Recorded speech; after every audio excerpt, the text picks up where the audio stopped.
이 사고를 낸 가해 선박의 이 선장과 관련해서 사실과 다른 이야기들이 속속 확인되고 있습니다. 애초에는 44년의 베테랑 선장이었다라고 본인들이 주장을 했는데 저희 채널A에서 취재해본 결과 아주 신참이었던 것으로 확인이 됐는데요. 일단은 그 이야기부터 직접 한번 살펴보시죠.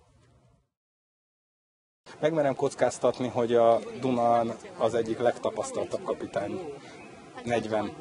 Nem szoktam meg ezt a hajót, mert csak két hónapja van, ez teljesen új hajó volt. Gyakorlatilag van, csak lehet, hogy ezt a hajót pont nem szokta meg, vagy ki tudja. Ez igen, valami ilyesmi volt.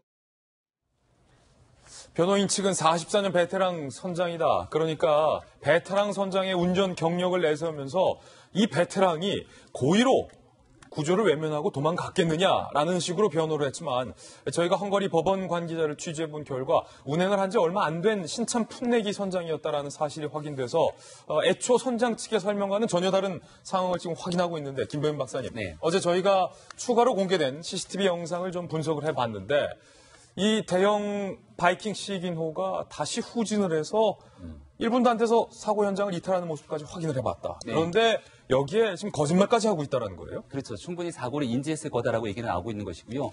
변호인 주장에 따르면 꽤 오랜 기간의 경력을 가지고 있다고 얘기를 하고 있지만 지금 법원에서 얘기가 나오고 있는 지점들을 종합해 보건데 당시에 저 배가 가면서 바이킹 시기노가 저 다리에 있게 되는 기둥과 부딪힐 수 있는 염려가 생기는 겁니다. 예. 그렇기 때문에 각도를 틀게 되는데 그 각도를 트는 계산을 잘못했기 때문에 결국은 추돌하게 될 수밖에 없었다라고 주장하는 것이죠. 만약에 저 변호인이 주장하고 있는 것처럼 아주 오랜 기간의 경력을 가지고 있었던 베테랑 이 운전을 하고 있는 선장이라면 저와 같은 일들이 일어날 수는 없었을 것이기 때문에 현재 지금까지 나왔던 얘기들과 전혀 정반대의 이야기가 나오고 있다는 얘기를 들을 수밖에 없는 것이고요. 다시 한번 어저께 보여드렸던 영상을 보면 분명하게 사고에 대한 현장을 인지하고 다시 후진해서 뒤로 돌아오고 난 뒤에도 구조 활동을 펼치지 않았던 여러 가지 정황들이 나오기 때문에 여전히 우리 국민들이 가지고 있는 분노가 더 클 수밖에 없는 지점으로 보입니다. 이 선장의 이름은 유리 C라는 이름인데 해당 이 바이킹 시기노의 가해 선장 측은 여전히 우리는 책임이 없다라는 주장을 하고 있는데요. 저희가 이 헝가리의 다뉴브강을 운행하는 그때 사고 현장에 있었던 다른 유람선의 선장들, 이른바 그 사고의 목격자들을 한번 취재해봤습니다. 이렇게 이야기하고 있습니다. 선장이 책임이 없다는 해당 사고 선장. 하지만 이 장면을 본 침몰 현장에 있었던 다른 항해 선장들은 이렇게 얘기합니다. 바이킹 시기노 선장이 이 앞서가던 허블레아니호를 추월하려고 나서면서도 무선으로 추월 경고를 보내지 않았다는 거예요. 그러면서 아무 경고 없이 다가가더니 들이받아서 밑으로 가라앉게 했다. 선행돼야 할 교훈 없이 유람선을 추월하려다가 사고가 발생한 것이다. 그러니까 마카파식으로 운항을 한 탓이다라는 얘기가 지금 나오고 있습니다. 김광선 변호사님, 지금 구속됐어요, 그 선장. 헝가리 수사당국도 굉장히 엄정하게 보고 추궁을 하고 있는데 이미 동료 다른 선장들이 마카파식으로 무전도 하지 않았다 지금 증언하고 있어요.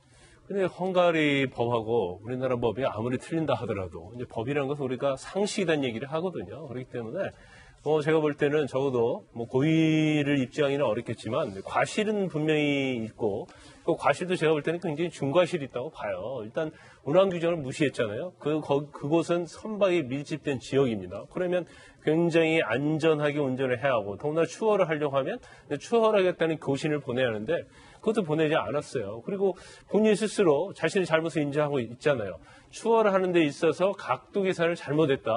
그러면 그건 분명히 과실이 있는 거라고 볼 수 있고, 그다음에 문제는 사고를 일으키고 나서 한 행동이에요. 일단 후진해서 또 뒤로 갔다는 거 아니에요. 그래서 침몰 지점 갔는데 침몰 지점에 갔다가 다시 운항을 재개해서 그냥 가버렸단 말이에요. 그런데 지금 제가 볼 때는 이 선장이 분명히 추돌 사고를 인지하고 있었다 이렇게 봅니다. 그래서 후진해서 그곳에 온 거에 보면. 그리고 사실은 그 바이킹 시기노에 있던 어떤 선원들 또 아니면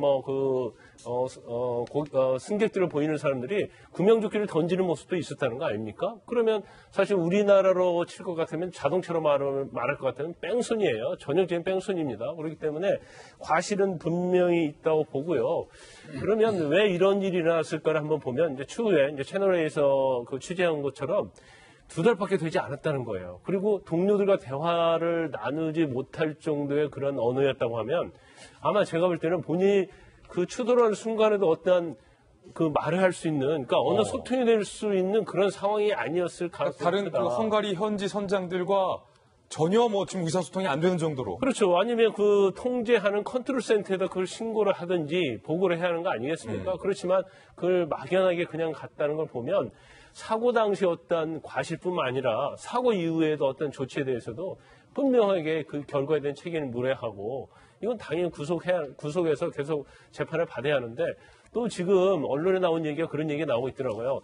단지 한 달 동안 구금할 수 있는 조건부로 구속을 했다 이렇게 나오니까 지금 보석 신청했다는 거 아닙니까? 벌써 보석 신청했다고요? 예, 예. 그럼 만약에 아하. 정말 보석으로 나온다고 하면 아무리 헝가리 황당하죠. 법이 어떨지 모르겠지만 이해갈 수 없는 부분이죠. 예. 네, 지금 말씀하신 것처럼 이 배는 바이킹 시기노 자체가 만들어진 게 2달밖에 되지 않았습니다. 그래서 이 선장이 그 전에 다른 배들은 많이 몰았지만 바이킹 시기노를 몬지는 2달밖에 안 된 겁니다. 그러니까 이렇게 큰 배를 몰려면 아무래도 익숙해지는 시간도 필요하고 배의 크기에 맞춰서 이렇게 턴을 하는 그런 연습도 필요한데 그런 게 제대로 숙지가 되지 않은 상황이었고요. 그러면 왜 이렇게 급하게 턴을 하고 왜 이렇게 급하게 제대로 구조조차 하지 않고 이렇게 갔을까 이런 부분에 대해서 좀 네. 의문이 생기는데요.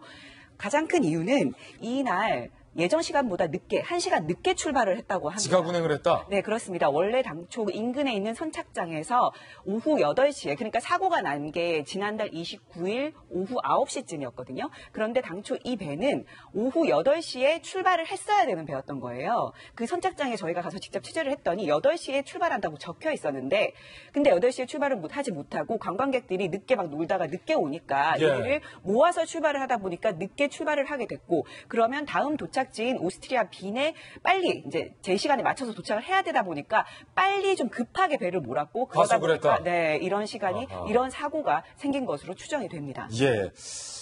헝가리 국민들이 실종된 한국인들을 그리면서 안타까워하면서 우리의 아리랑을 불러서 화제가 되고 있습니다. 그 모습 저희가 준비했는데 함께 보시죠.